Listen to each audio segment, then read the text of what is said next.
Boxing Super Series has been announced, all the belts, all the cruiserweights. If you were still at cruiserweight, how long would it have taken you to make a decision to join that tournament?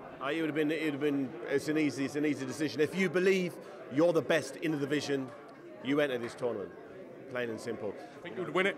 Pardon? Do you think you would win it, sort of, all things considered? I would have won it, yeah, I believe. You know, if I was around now at cruiserweight, obviously I believe I'd win it. I believe, you know, I was the best. I had, you know, when I fought Jean-Marc Mormec, you know, he won the IBF, WBA, and WBC championship, and he was Ring Magazine, so he had all the 3 titles. Then you had Enzo Maccarinelli.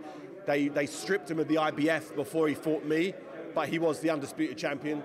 I beat him on foreign soil. I then came back and added the 4th title, the WBO title, to my collection.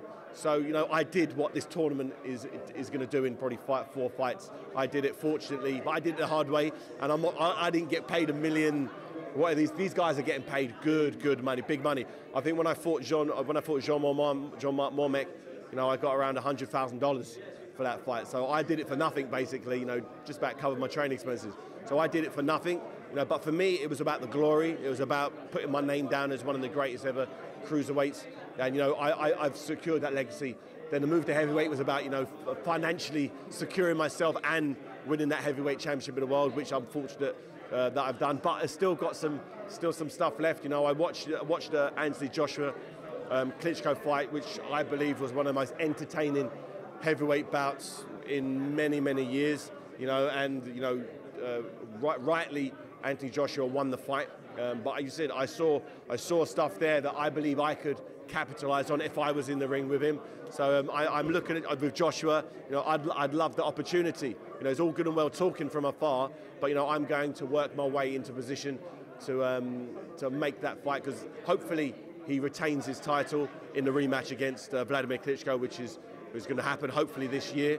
So then once he's done that, you know, I'm looking ideally next year at a crack at Anthony Joshua. But I believe, you know, with my skill set, with my experience, you know, I have, and with my new leg, you know, I believe a new coach. I believe all of the pieces of the puzzle are going to come together perfectly in 2018. But it's all about being patient. You know, there's no rush. You know, although I'm 36 years old, I'm a young 36 years old, and you know, I haven't taken many big punches. Even in the last fight where I had one leg, I didn't take any concussive fights, and the next day I wasn't banged up, my face wasn't marked up, I wasn't bruised or hurt, I just snapped Achilles. So, you know, I believe that there's big fights out there, exciting fights, and the heavyweight division is in as good state as it's been for such a long time, and I'm happy, you know, next year to be part of it.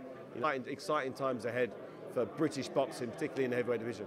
Mr. David Haye, thank you very much for talking to Cassius Elder Show. As it's our last episode of the series, it's a great pleasure to have you on, champ, and we look forward to seeing you real soon. Thank you very much. Thank you very much. Keep up the great work. Sterling work. My dear man, thank you. Cheers.